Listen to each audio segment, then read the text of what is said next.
that time again for the assault on your ears we call Lower Dorks, a Star Trek Lower Decks podcast, starring Aaron, also featuring Stavros. Tonight on our screens, episode 8 of season 3, Crisis Point 2, Paradoxus.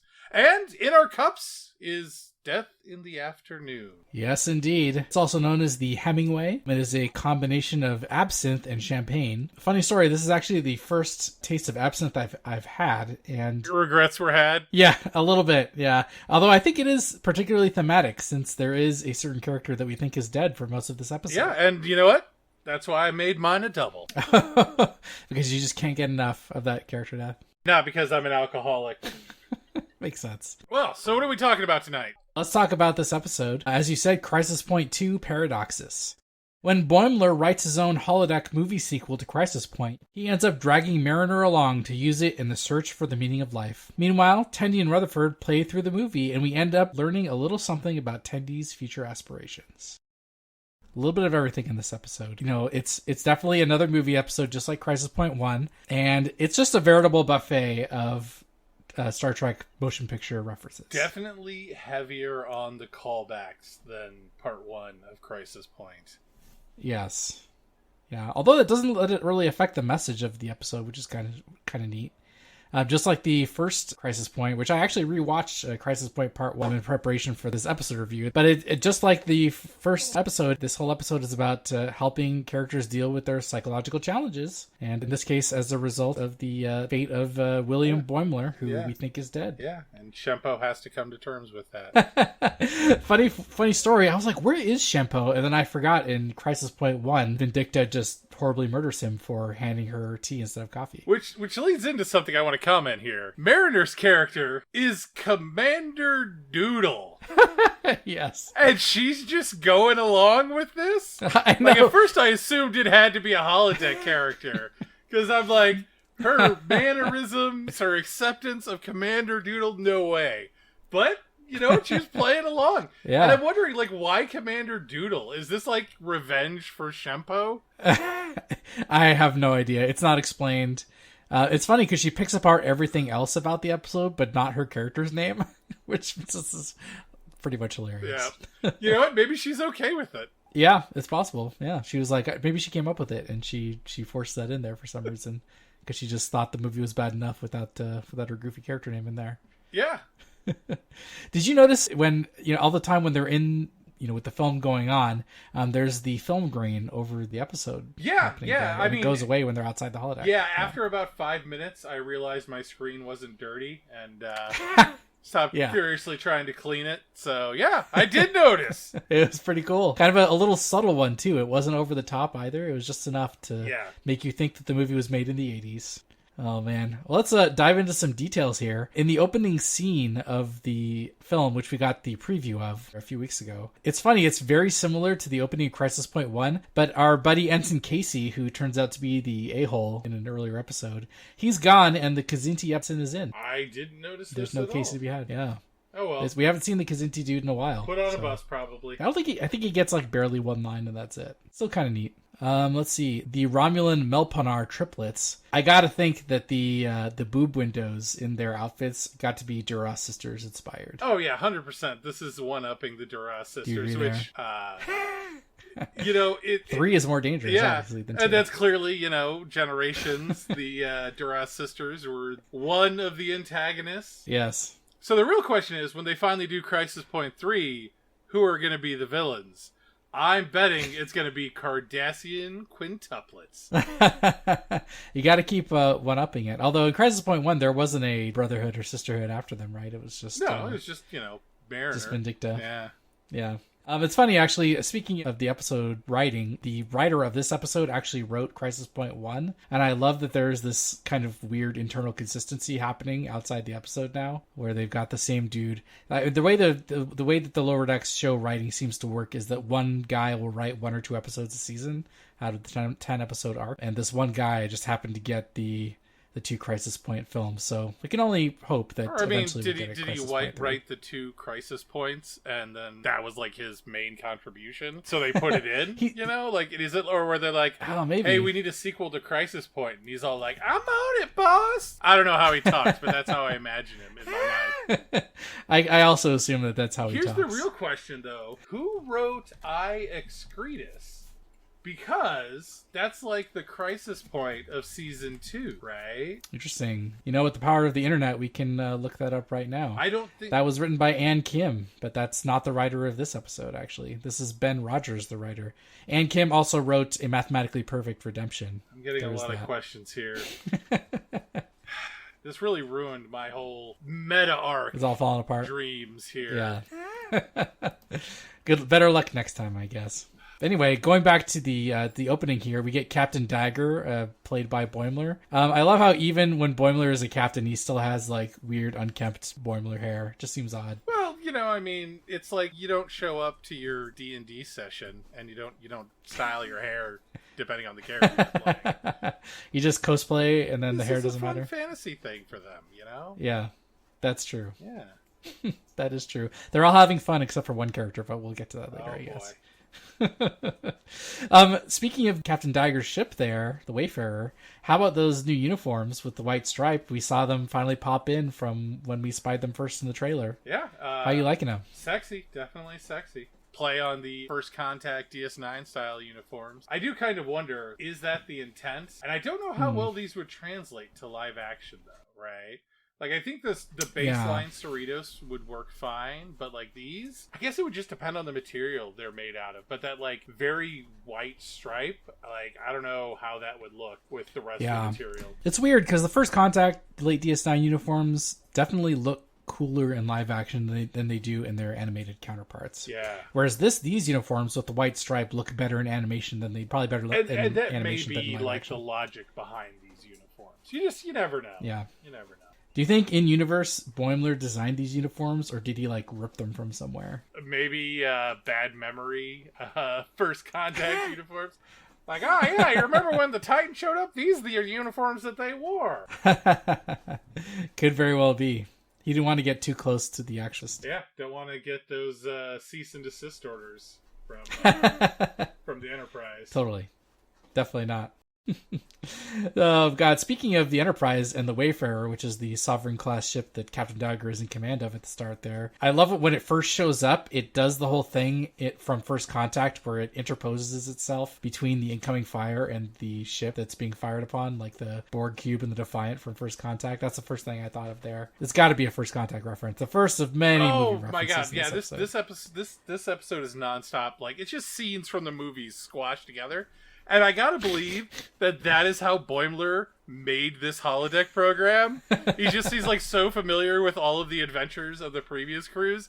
He's just like, yeah, then we're gonna do this, then we're gonna do that, then we're gonna do this, then the other thing.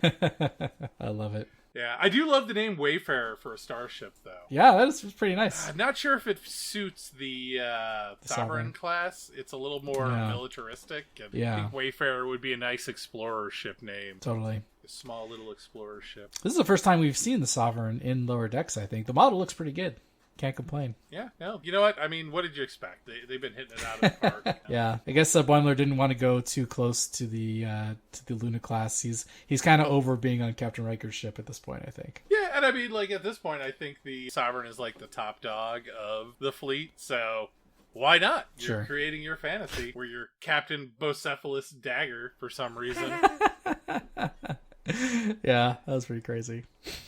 Bocephalus, it just sounds cool. It sounds sophisticated. That's what you want your captain name to be. Hey, man, whatever floats your boat, man. Well, of course, the plot progresses and we get to that temporary research lab, and they talk about the MacGuffin, the chronogami. I love the chronogami. I love Mariner's comment. Yeah, it's so good. I like Mariner's comment about it, where it creates alternate cinematic timelines that run concurrent to our own, but with different people playing younger versions of us. Definitely a shot at the Kelvinverse reboot. Oh my God, yeah. And Tendi just poops on it. She's like, "That's not possible." Yeah, You know what, though? They really do knock on a lot of the movies in this. It's not just their previous bagging on the Kelvinverse. Like, they make fun Haven't they, of all they, of the they movies. made this joke before, right? Yeah, when they were made fun of this Kelvinverse reboot. Yeah, when they were talking about, did you have that dream, right? Right, yeah. I can't remember which episode that is. Oh my god, it's the Rutherford episode where he's having the memories of his past. Oh, yeah. And Teddy's like, did you have a nightmare where cinematic chemistry? Right, yes, that's right. Anyways, moving on. Oh, jeez. Yeah. This installation, of course, is located on Europa. I don't know if you caught this or not, but isn't Europa just like frozen ice? And they showed in this episode, and it's like a rocky. Is it situation. rocky though? Am I you don't. overanalyzing I mean, it? you don't know. You've never been to Io. Maybe that's what true. the ice on Io That's looks true. like. Like, I mean, Europa, not Io. right, Europa. But I mean, like, you've seen pictures of Europa from space, right? Sure. Like, if you just had to imagine what the surface of it looks like, that wouldn't be too far off, right? Yeah, I think it'd look rocky like they showed. I mean, here. except for the fact that Europa looks like it has like roads all over its surface. So I imagine like Europa is just inhabited by sentient cars. Oh, yeah. And when we get there, you know, we're going to find this very sophisticated alien car culture. That's my theory anyway. Isn't this the plot of the latest Picard season, is someone's going to Europa to find aliens? Yeah, and they do. And they find the cars, which is how they solve the pollution problem by driving sentient cars that don't need gasoline. I see. It makes a lot of sense. No, it doesn't. I can't believe you let me get on this tangent, man. You're supposed to keep us on track here. No, not at all. Oh my god, what is going on? Regrets were had. Let's talk more about this research facility. Again, we get clear callbacks to Wrath of Khan here. It's the Regulus space station references, from the uniforms to the equipment. They've got that piece of equipment that's shown up in like every Star Trek show. It's not just Star Trek. It's like, it's in The Last Starfighter. All right. It's in the Hulk. It's the tube thing. Yeah, I think it shows up in the the 80s Flash TV series. It shows up in a sketch comedy bit that Shatner did. It shows up everywhere, man. Is it just this one prop that's been around for 50 years? I and think just so. keep reusing it? Yeah, I mean, and you know what though? I don't think we've seen it as much since. Although, you know what? Now that I think about it, I think it was an Enterprise. Wow. I mean, just everywhere, man. And like, it's been everywhere. If you guys don't know if the listeners, you guys don't know what I'm talking about, it shows up right in the foreground as they're getting to the scene. It's this piece of equipment that's shown up in every single piece of science fiction for 50 years. Nobody knows what it does. It lights up. Well, I mean, it's a flow regulator. That's what we're going with. Flow regulator. Oh, is it a flow regulator? Okay. I don't know. Okay. Makes sense. No, it doesn't. You know, I mean, clearly ripped straight out of Wrath of Khan. I love the top secret movie that they play that is a complete rip of the Genesis device briefing from Wrath of Khan. I like how even Rutherford's like, wow, man, look at the graphics. Amazing graphics.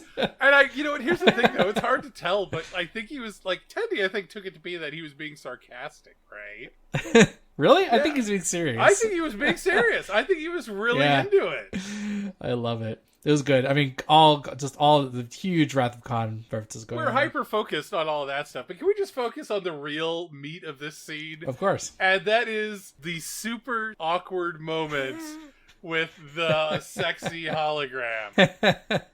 You know, it's funny. We get more into this later in the episode, but obviously it's a adaptive holodeck program, right? So based on what the people do, and the holodeck is supposed to react. So I love how when Boimler shuts that down, the holodeck gets confused. Yeah, and you can tell it in her reaction. It's like, what do I do? Yeah, I don't know what to do. And Mariner's like, I don't know either, and leaves. But here's the best part. Mariner's response, she sounds so dejected.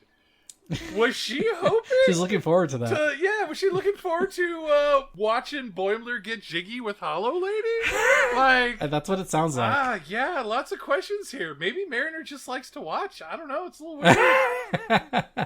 You know, Mariner historically has been very protective of Boimler. Yeah. Like that when Barbara Branson. You know, maybe it's like, getting into a relationship with him. maybe it's like, you know, when that good friend of yours finally gets a girlfriend and you're so excited for them. Yeah. She was all like, oh, he's finally going to get a holographic booty call. I'm so excited for him.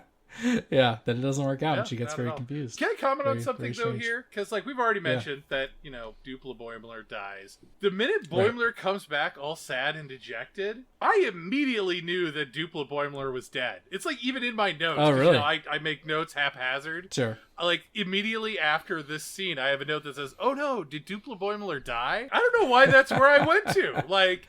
Is that like the logical else would have made him sad? expectation? Yeah. Because we've never seen know. his family. This isn't going to be a Picard, my family died in a vineyard fire for no apparent reason. Right. Which apparently vineyard fires are a thing still. Yeah. Like smoke detectors. Go out of style. Awkward. Yeah. Probably need By those. the time TNG comes around. Jesus, man. Don't even get me started. But, like, yeah, totally, like, saw it coming. But you know what? We'll get into that more later. Yeah, totally. Yes, we'll talk about that more in a bit. I want to talk about the next place they go, Tatasior 9, or, God, how do you pronounce that? Ash Shax. It's the name of the voice actor that plays Shax. That was amazing, and now his name is in canon. Apparently. So there is that. Yeah, I loved how they worked that in. They showed that, and I was like, I know that. I did the whole, like, I recognize that. And that whole scene is full of great callbacks. Yeah. The Manuki worshiper. Oh, Did you yeah, see the that? Manuki worshiper. The Manuki worshiper. Yeah, that was amazing. Yeah. And then, of course, you get the guy, talking about the koala as expected. Yes. So here's the thing. I'm going to get hung up on this for a second. How does the holodeck computer know about the space koala? It's probably in its databases, right? Like, multiple people have seen the koala, right? Is that like a known religious thing? Because everyone seems surprised every time there's a koala. Yeah, you know what? I think it's one of those things that it's like you hear about it, like flat earthers, right? They exist, but in your heart of hearts, you don't really believe it. I see. So the holodeck's just kind of populating this guy based on... With what it views as cranks, right? Manuki worshippers, the koala guy, and the hologram that knows it's a hologram. Yeah. Also amazing. These holodeck characters so versed in metaphysics. I want him to come back. I want this to be our new Moriarty. But it could instead happen. of being like megalomaniacal, he's just like trying to get them to admit that he's a hologram. And they won't do it because they don't want another Moriarty. Obviously. Yeah, obviously. exactly. Like, they're banned from it. Like, the captain's all like, no, you can't tell him he's a hologram. Otherwise, he'll go all Moriarty on us and try and take over the ship. Amazing. And everyone's like, oh, yeah, we don't want that. They all just agree. Okay, yeah. Amazing. But anyway, at this point, we get the split of the plot. We have Rutherford and Tendi who pursue the plot of the movie, and then the Boimler Mariner split, where they go. Boimler's obviously distracted, as we talked about, and goes off on his own tangent. But let's talk about the Rutherford Tendi split first. Let's before we go off on this, I have a problem with how this scene splits and what happens. Okay. So weird alien. I don't even know what he's supposed to be. Cat lizard thing? Yes. How does he know that Boimler's hair is purple? Boimler is wearing a hood. His hood. Yeah. Huge plot hole, people. Let's focus up, writers. Get with the animators. I need this. I need my animated comedy show to have internal logical consistency. Thank Obviously. you. Very disappointed. Yeah, I want to talk about Knickknac too, but we're gonna get that get to him in a little while. But let's do. Can we just do the rest of the episode about Knickknac? I think so. We need to just have a standalone episode about Knickknac, and that's just all the There's content. still time to make it this episode. Yeah. If we're lucky, we're just gonna spend 10 minutes on Knickknac, and We'll draw the line there. Well, let's go back to the Rutherford Tendi split. First off, to make this work, I love that Boimler calls Tendi and specifically says she's acting captain, and I feel like that's the first domino to fall in this plot. Yeah. For Tendi to get more responsibility. Here. I will say something about this, because going back to the later reveal, I think they're doing a fantastic job. Like, man, this is just supposed to be a light comedy show. Why are they doing such great character development? Where Tendi, it takes somebody else, like, pointing Tendi in a direction to, like, get her to realize what she wants or admit to it. Yes. Like, that's what happened when she got moved to general science rather than being a doctor. Now it's the whole, you want to be a captain. Mm-hmm. Hopefully nobody tests her if she wants to be a serial killer, because I feel like she's going to suddenly have an epiphany. She does take a little pointing, but that's, that's characteristic of some younger people, especially, right? Like they need somebody to come along and say, hey, you can kill a bunch of people and get away with it. And they're like, she has the skills. That's true. So, yeah. It could easily happen. No. She'd be like, no, I don't want to be like my dad, but maybe I could. And make some Why money. not both? I love it. But let's talk more about their arc here. The desert chase scene where they're chasing them in the grav bikes. Was that like a kind of a Nemesis movie reference here? Where they're kind of having like a speed chase? Feeling like that, but like, it's just different enough to where I feel like they were trying to evoke that feeling, like in the art style, the coloring, and that stuff, but not exactly the same. So maybe, I mean, this is all about movie references. Although there is one problem with that argument, and it goes into my theory of how this episode was set up. So I am convinced that Tendi and Rutherford's arc is all stories that are considered good Star Trek films. And Boimler and Mariner are doing the bad film arc, which raises a question. Is Nemesis considered one of the good Star Treks? Ooh, I think if you ask the internet, they would say no. If you ask me, I would say no. But I guess we need to ask McMahon. Although he didn't write this episode. So, maybe we just need to ask the writer. Yeah, that's right. I got my eye on you, buddy. We'll tweet him. He's on Twitter, and we'll ask him. We're on to you, Ben Rogers. We're gonna make you admit publicly that some of the Star Trek movies are bad, and that will, I'm sure, be good for you. I think we just need to get him to admit that he likes Nemesis and his career right there. There we go. Will that be enough? Called into the boss's office. Did you tweet this? Really? This? You're out of here. Jeez. I mean, we can all handle the latent racism and bigotry. But liking Nemesis? Actually, I'm joking. I don't know who that guy is. I'm assuming he's not a bigot or a racist. I'm just throwing stuff out there. Probably not. We're joking. Please don't get our show reported. I don't know how this works. You're the guy who's supposed to know how this is supposed to work. You're the one who makes decisions. Like, I barely understand that the internet is a thing. I yell into a microphone and hope somebody hears it. Yeah. You definitely are heard by, at least like one person, me, when I listen to it. So I appreciate that. Back to the desert chase scene. I don't know if you watched The Rise of Skywalker, the last Star Wars film, but when she does the crashing the grav bike into the jump over the Romulan's car, that definitely reminded me of when Rey jumps over the TIE fighter in The Rise of Skywalker. I don't know. Did you get that? Did that occur to you? No, not at all. I didn't get that at all. Like, yeah, maybe it's just me. I don't know. I guess I'm just people jumping over things in slow motion. Yeah, but that's a pretty common trope in like action. It's usually a car, right? Like cars driving action, you leap over it. Right. You're on your motorbike, whatever. It's a that is what happens here. It's a trope for sure. Well, it wasn't a motorbike. Maybe it did have a motor. Yeah, we don't know. We're just making assumptions. There's a motor in there here. somewhere. Yeah, like maybe there's an engine of some kind, right? Well, not necessarily. I mean, we don't know how anti-gravity works. Ooh, but maybe it's using a gas-powered motor to charge the batteries that power the anti-grav plate. Yes. That's definitely a thing for that maximum environmental impact. Oh my God, this is another tangent. Let's focus up here. Not as good as the last one, though. You're supposed to keep us focused, man. Why are you letting me do I'm doing my best. But when you get going on anti-grav bikes, there's just no stopping you. Well, I mean, nobody knows how they work. Anti-grav bikes, how do those work? What things we definitely are sure work is sentient octopi talking to algae hive minds. Yeah, so I kind of wonder about this. Algaic slime mind. So, is this is this just something Boimler made up, or is this an actual part of Star Trek history? Is this a deep cut? Is there a book based around this event? I mean, it's got to be real, right? I don't know, because it raises so many questions. They all just accept it when they say you learn about it in school, so it's got to be in universe real. You don't know, because Rutherford doesn't recognize this guy. Oh yeah, well Rutherford's busy eating chips, so 50-50 that's a whole separate thing. I don't know. I've got a lot of questions. But given most of everything else we see being real events, I don't know. I got so many questions. I think it is.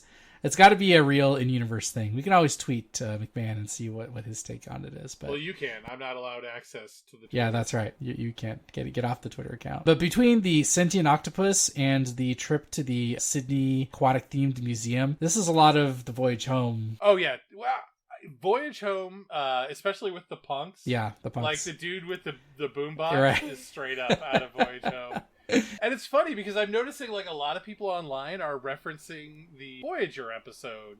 What is it? Future's End? Right. Right? Because they meet some punks there too, right? Oh, yeah. I'm like, no, man. I'm No. pretty sure this is Voyage Home. And I also kind of got a feeling, even going back to the beginning of this, that it's a little bit First Contact too, where they have to travel to the past to prevent the future from effing it up. A bit. Yeah, you're right. So again, both good movies. So fits with my whole Tendi Rutherford get the good movie arc. I think you're totally right. This is also the best joke of the episode, in my opinion, where Shax is like, but we don't want any witnesses. That made me laugh pretty good. It's very Shax, too. I like that they're just sticking with Shax's character straight to the end. It really is good. And I love the plot just continues to not make any sense through the whole time origami business. And even Hollow Ransom talks about it, like, why are we here at the founding of the Federation? Like, up till this point, we were talking about Noctopus. Up until this point, though, it makes sense.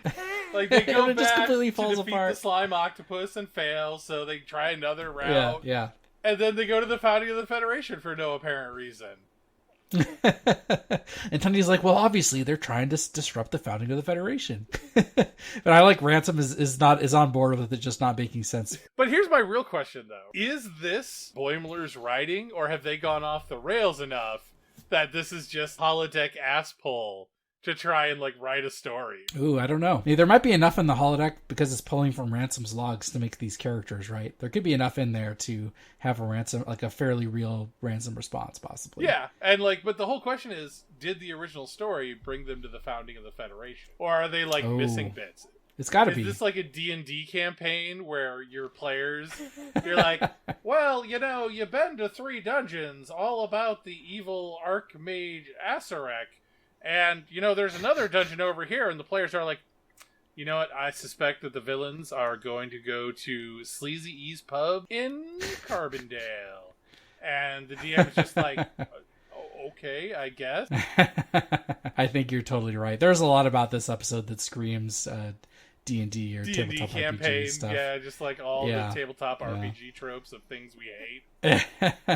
Right down to Rutherford noping out at a key moment to get some snacks. Yeah, 100%. Yeah, man, you can't just not have chips. I mean, you need chips. And especially Rutherford not taking things seriously when everyone else in the campaign but here's the best is part taking about everything this. Really seriously. Going back, like now I'm sidetracking from D&D. Tangents. Going back to the previous when Boimler returns and he's all sad and dejected and nobody notices.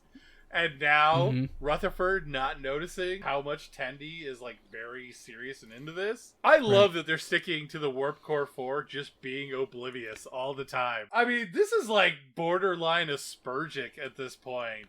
Just not catching on to other people's emotions. Not at all. It's all for the comedy value, though, obviously. I mean, I don't know. It's a little crazy. Or maybe there's going to be a reveal later that it's okay to be on the spectrum. Yeah, it could be. I'd be into that. Anyways. But yeah, back to Rutherford not taking things seriously. He's just there to have a good time. He doesn't understand that Tendi is taking this really seriously because, as we've talked about a little bit already, she reveals an aspiration to be captain, and she's a little pissed off that Rutherford is not taking it seriously. And he's just there to have a good time. He doesn't get it at first. He's just singing the choo-choo song. It's not that he's not taking this seriously. It's that he's not taking her seriously. You think so? I think he's just not taking the whole thing. It's supposed to be just like a goofy thrill ride of a movie. Yeah, and Tendi is the captain, and he is not treating her orders with the respect they deserve. And I think you're right, because they're just in there to have a good time. The great part is, though, when he realizes what it means to her, he completely changes his attitude, and that's why Tenderford is the freaking best, because he is completely there for supporting her captain aspirations. Powerful platonic friendship. If you say so. But I will say this. The will they, won't they romance. I love that Rutherford immediately changes his attitude. Yeah, it is really great. That's one of the best things. I love these feel-good moments. You can call it cheesy if you want, but I love these feel-good moments when he's just there for her supporting. Yeah, I think it's a great juxtaposition to real life that's only full of feel-bad moments. Wow, I think we need you to have a holographic psychological fixing episode in the works. Crisis Point 3, make it happen. We'll get you to play through a movie. We'll get you in there, and we'll hope for the best. You know what's funny though? When Rutherford is singing the song, he's working on the Romulan bomb, and it's clearly based on the Thaleron bomb used to kill the Senate. But it doesn't seem to be Thaleron based when it's actually because Thaleron. Well, A, it's a war crime, so like, why would the Federation then turn around and use it? And B, it only destroys organic matter. Like, are Romulans making organic ships now or something? Nah, it's got to just be like somebody Googled Romulan bomb, and they came up with the art in Nemesis. I don't think I like the idea that you're implying that the show is getting lazier. I'm not saying that at all. I'm just saying they needed a reference and they found it. You're not saying it. You're implying it heavily. Okay, well, potato. Okay. Before we forget though, in the scene where Rutherford is rewiring the bomb and Dr. Tana gets shot, and Tendi is like, "You'll be okay." Last words ever. Yeah. Don't bullshit. And it kind of sits in with the whole "she's a doctor," right? She always is like giving people the news soft, right? Yeah. You're gonna be fine. He's gonna die. Yeah. I don't know about Ta'ana though. She's just gonna give it to you straight and tell you look like a effing scratching post or whatever. Because there's that episode where Tendi is like supposed to be taking care of that guy, and she just completely says the wrong thing. And Tana's like, "Jesus Christ, don't do that." Yeah, that's right. You're right. Yeah, she's straightforward, but she's she's saying the right thing.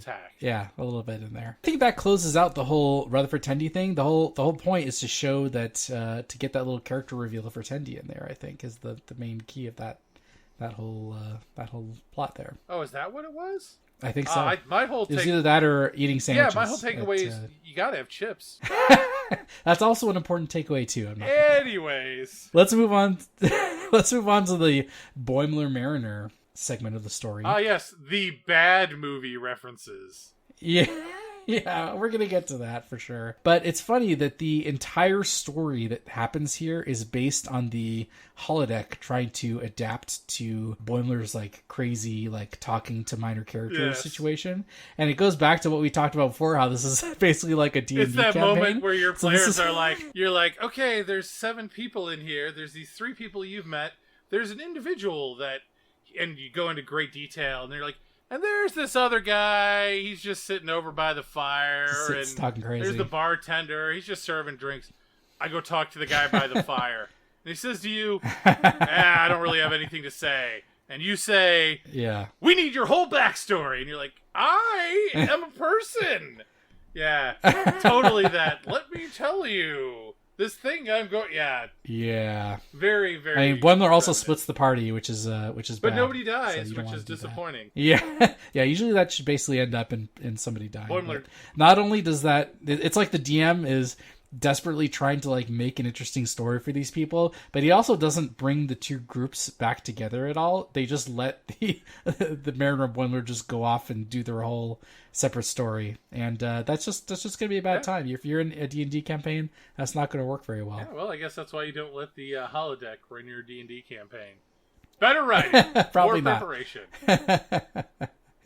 Yeah, and of course we know Boimler is doing this because his twin William has died, or so he thinks, and he's trying to make the movie take on additional significance. I feel like he knows that it's originally just this thrill ride action based movie, but he wants to bring some additional significance to it, and it just doesn't really work that well. It's what's going on there. You mentioned backstory, and all I can think of is backstory. Oh God.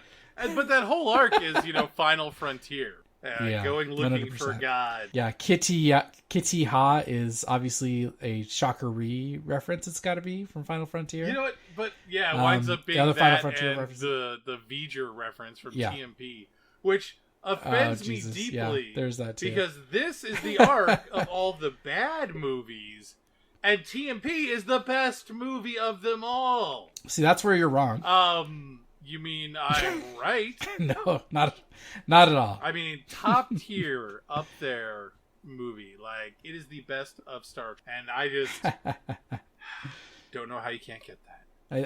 We just have to call you wrong and move on from there, unfortunately. Yeah, well, I mean, you can call me whatever you want. It doesn't change the fact that I'm right. Oh, you know what we do need to talk about is Knickknac, and why is he the best character in the show? Oh, man. I just...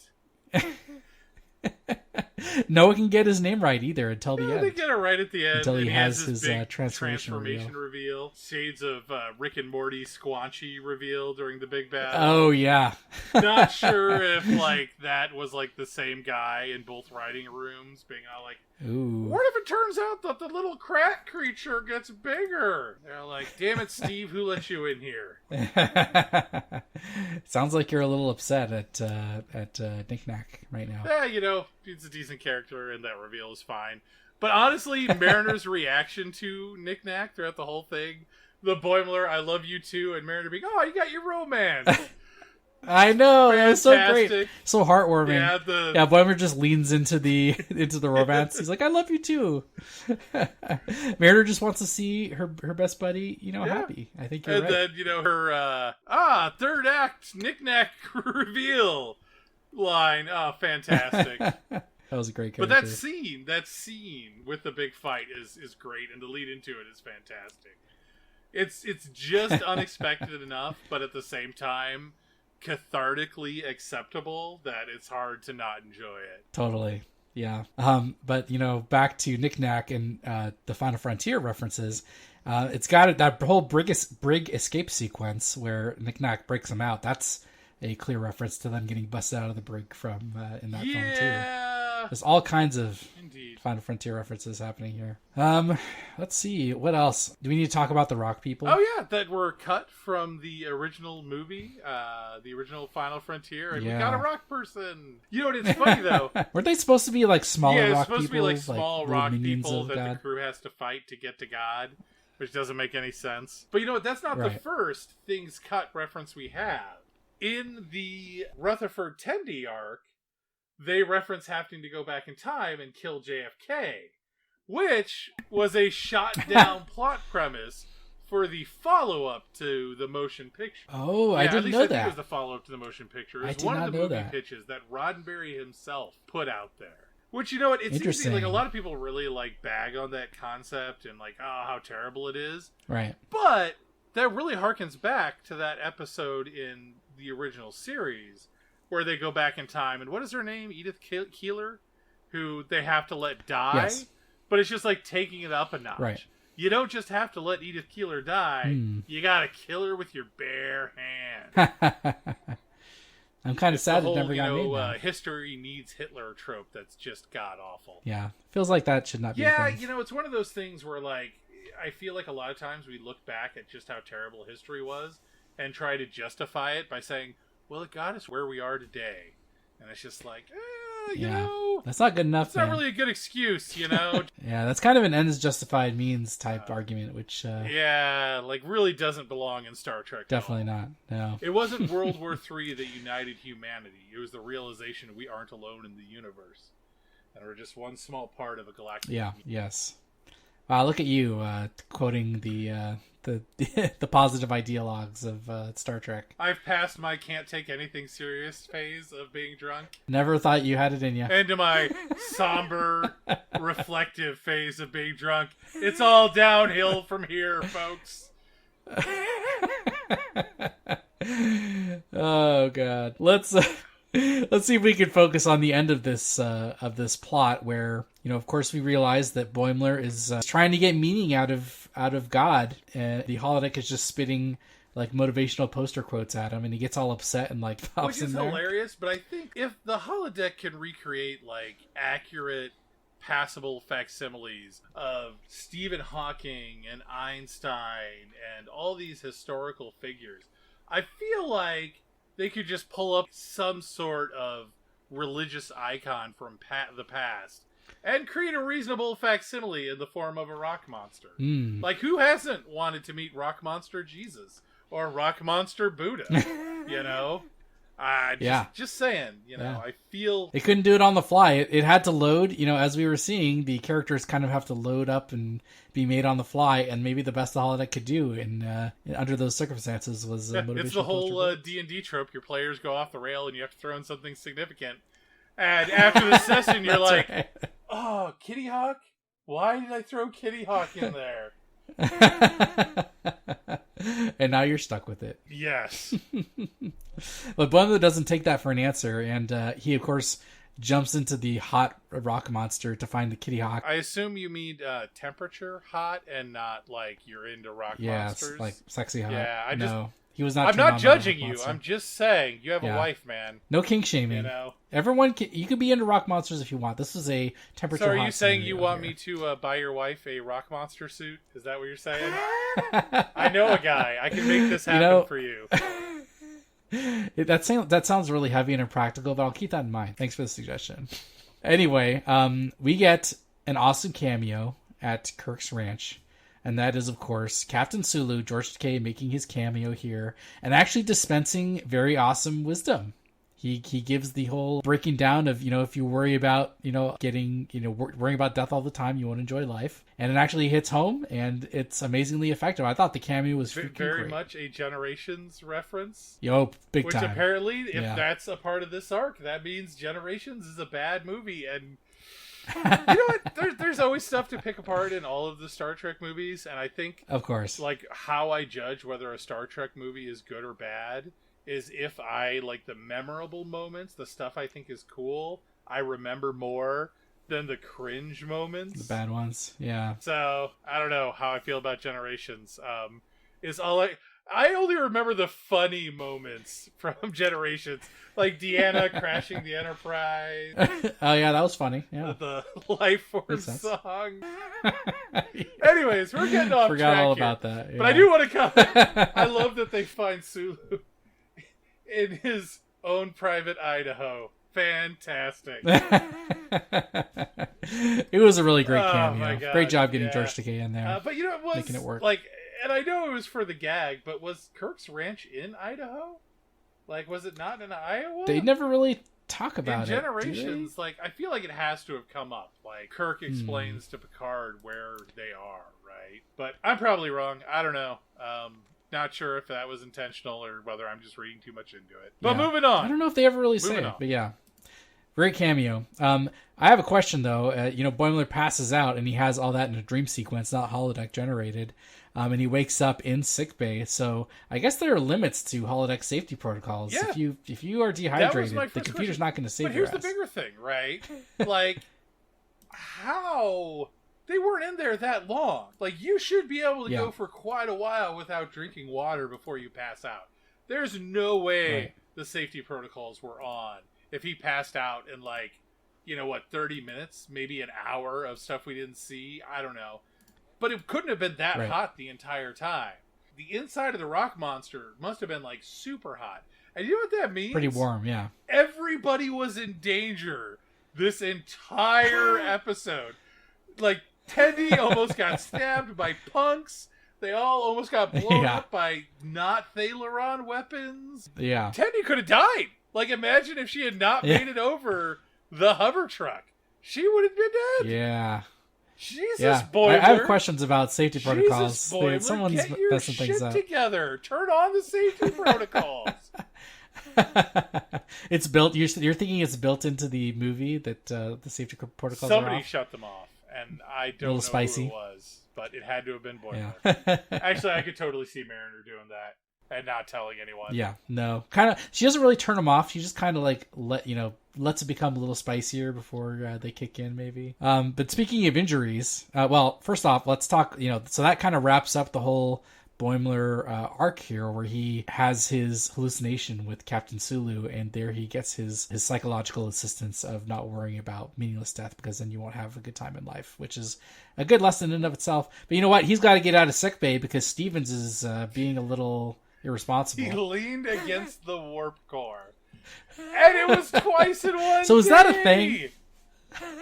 No, Not at all. Is that just a standard thing with the warp core? Like you don't touch it, or is that like a Cerritos warp core thing where the warp core is such a beefy boy that there's no way it is a standard thing, because we have seen in multiple series that warp cores have force field. Are they on all the time? I would think if anyone breaches the inner circle, because they always have that ring around them. And I don't even remember in DS9, Odo murders that other changeling by like throwing him on the warp core. Like throwing him on. Well, not really throwing, just like rams him on it. So I don't remember. Did they turn off the force field before they did that? I don't think so. I guess it must be deadly then.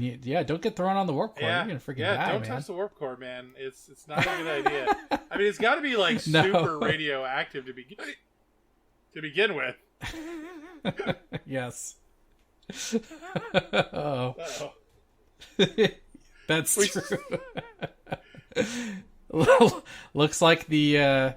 Come on, Aaron. Looks like the Death in the Afternoon is having. We still got episode to go here. Oh. We're so close. You almost made it without the Death in an Afternoon hiccups. Oh, and we can't cut it out. Anyway, we're so too close. Intertwined. It's amazing. Anyways, we're so close. We can make this. Because what's next? Is it the post credits next? Or is there something more? Basically, no, that's it. I mean, think they poop on cliffhangers. Yes, which leads to the cliffhangers. Yes, that is William Boimler is working for good old Section 31. I love it. Dupla Riker joined the Maquis. Dupla Boimler joined Section 31. I think this is just a dupla thing that you join the antithesis of whatever you were into before. Out of universe, this has got to be just a way to have evil Boimler or evil Boimler. Oh, he might be evil now. I don't think he's evil. Dupla Boimler. That laugh was too vaudevillian. Like, there's no way that was a real evil laugh. Yeah. I think he's infiltrating. He's pulling a Bashir here or a Tucker. Oh, I see. He's like doing it for show. Yeah, well, no, the evil laugh is for show, right? But the whole right. Section 31, that's like the whole Tucker infiltrating the organization to take him down from the inside. That's what he did in that book, right? I don't remember. I didn't read the book. Sure, I read enough. the Wikipedia article on the book, so gotcha. It's good enough, right? I mean, that's how I got through high school. Yeah. I mean, makes sense. I'm sure kids these days they just can read, watch a YouTube video on books and then you got it. Oh, I thought you were going to say kids these days can, read or watch YouTube videos and join Section 31. Oh, I mean, I'm sure that's also true. You know what? Based on Probably. Section 31's behavior in Star Trek, I bet that's how they all got there. Watched the wrong video they recruit through YouTube. on YouTube. Yeah. Followed their weird uncle on Facebook, and suddenly Section 31's like, this guy. That guy. believes the universe is two-dimensional. Let's recruit him. He'll believe anything. Exactly what we need. I really think that they did this because they wanted to use Dupla Boimler without needing Captain Riker. They don't want to have Frakes doing voiceover every single time. So, dude, that's harsh. They didn't want Riker, man. Or they couldn't get him. I'm sure they want him, but they couldn't. Frakes, get man, him. I'm sorry. Don't take my co-host words to heart. We love you. We want you back. We want you back. Yeah, this is just my guess, though. Yeah, or they're just like building a myth arc in the background that's both comedy gold and doesn't require a lot of focus. They could. Maybe it works into the Rutherford plot now that I'm thinking about it, because they do have like shadowy Section 31 person in that shot. Oh, really? Is that what you think? That's a very original and unique thought that I'm sure no one else has ever had. I appreciate that. Yeah, thanks for recognizing that. I also like that they make the comment about the Section 31 comm badges and how why they have that if they're a secret organization. But we never saw them anywhere else, right? Except for in I think Discovery. And in Discovery they weren't secret. Everybody knew about them. Which makes no sense that in 100 years nobody knows about them. So they're scrubbed out of the history books. Apparently they're really good at erasing history, which I refuse to accept. The internet still exists in the future. There's going to be YouTube videos. Yeah, everyone gets that. Well, maybe that's the problem. Everyone gets their history from YouTube videos, and no one's covering Section 31. They've all got bigger conspiracies like the two-dimensional galaxy. Wolf 359. Wolf 359 was an inside job. What are we talking about? That's right. 100%. I love it. Oh my god. Anyway, that wraps up the episode at least. Shall we go to final thoughts? Do you want to summarize your thinking for this episode? You can go first. Okay. All right, for sure. I love this episode. It was great. I think it's in the top half of the episodes in this season so far. It does address the psychological trauma that Boimler has. It's weird because a similar thing happens in Crisis Point Part 1, but that is actually something that builds up over the course of the show, which is Mariner's frustration with her mom. Here, it's a little bit, I feel, not quite as effective because Boimler kind of gets the trauma during the episode and then sorts it out.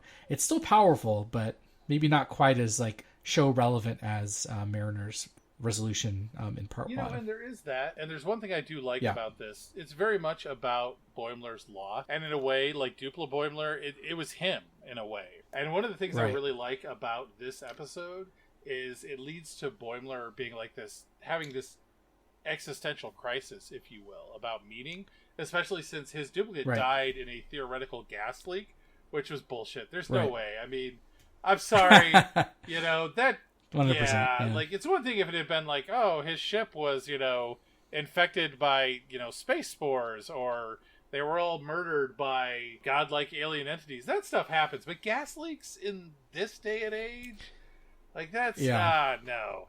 Seems unlikely. But I love the fact that that leading to him having this existential crisis about meaning and purpose and the randomness of life, rather than him just being like, oh, I'm kind of mourning the loss of this person. Nobody called him selfish, and nobody told him to be like, look at the bigger picture, or nobody told him your way of viewing this is completely wrong. Like, everybody experiences grief in their own way, and this was his way that it confronted him. Totally. And we all go through that when we lose a loved one. And I really like the fact that once it's revealed that this is what's going on, everybody just accepts and tries to help him through it.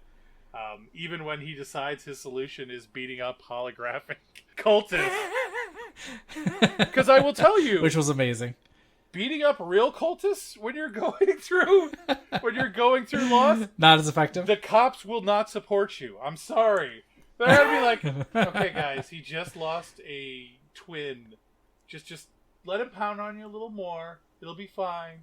No. They're like, this is a felony. Yeah, we'll tase you right now. I love it. And, going back to Crisis Point Part 1, something we actually I forgot to mention was Mariner actually gets called to Ransom's office, and Ransom gives her an evaluation where he's like, oh yeah, like all the department heads think you're shaping up, which is, going along with Mariner's arc this season, but it's also a direct result of what happens in Crisis Point Part 1, where she comes out of that thinking that, she doesn't need to give her mom such a hard time. Definitely like an interesting, they both get this cathartic experience that happens through the holodeck movie. Yeah.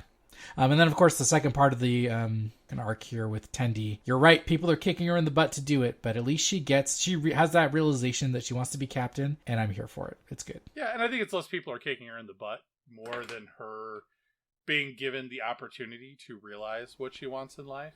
Yeah, I think you're totally right. Like, and I kind of get the feeling that, like, going back to previous episodes, God, I'm taking this way too seriously. This is a comedy animated show, but with good internal consistency. Going back to that character, I think she has this view of who she is, and that is the Orion pirate. And no matter how much she tries to repress that, she's kind of worried that's all she is, and that keeps her from pursuing these other wants and interests. Because she could never see herself as these things. Right. You're totally right. And we get to see that advancing in this episode. Yeah. I'm glad that you've come to the realization that I'm always right. I appreciate that. I wouldn't go that far. I'm not a crazy person. Do you have anything you want to add to final thoughts? My final thoughts is not about this episode, but a realization I had throughout the whole episode. So, obviously, this is Crisis Point Part 2. I think I Excretus was probably the crisis point of season 2. So that means at some point in the future, we're going to get an I Excretus Part 2 and a Crisis Point Part 3. You know what I want out of Crisis Point Part 3? So this entire episode, they've done virtually every movie, right? This was very much a meta, all of the main timeline movies. The first one was just we're doing the style of the movie. Right. This one is a meta, we're doing all the movies. But throughout all of this, they've never touched on the Kelvin timeline. And in this episode and other episodes, they bag on the Kelvin timeline. And one gag made me realize what I want to see. And that is, they could create an alternate timeline where somehow our younger selves are played by different actors. So, Crisis Point Part 3 has got to be the senior officers find Crisis Point Part 1 and 2, play them, talk about how ridiculous their characters are, and create Crisis Point Reboot with new actors, which is the Warp Core 4, playing them when they're younger. So, like, I love it. Boimler is Ransom, Mariner is her mom, Tendi is Shax, Rutherford is, I don't know who Rutherford is. Billups, maybe? Do we make him Billups too? Awkward. Maybe he has to be Kayshawn and speak in metaphors. Oh my god, somebody being Kayshawn? And just being constantly trying to come up with metaphors, and they're all bad? Oh, that would be amazing. Either that or Dr. Ta'ana would be amazing for Rutherford. Yes. Anyway, that is a great pitch for Crisis Point 3. You know what? Make it happen. Make it happen. Well, I think we've talked the hell out of this episode. Do you have anything left? I got nothing.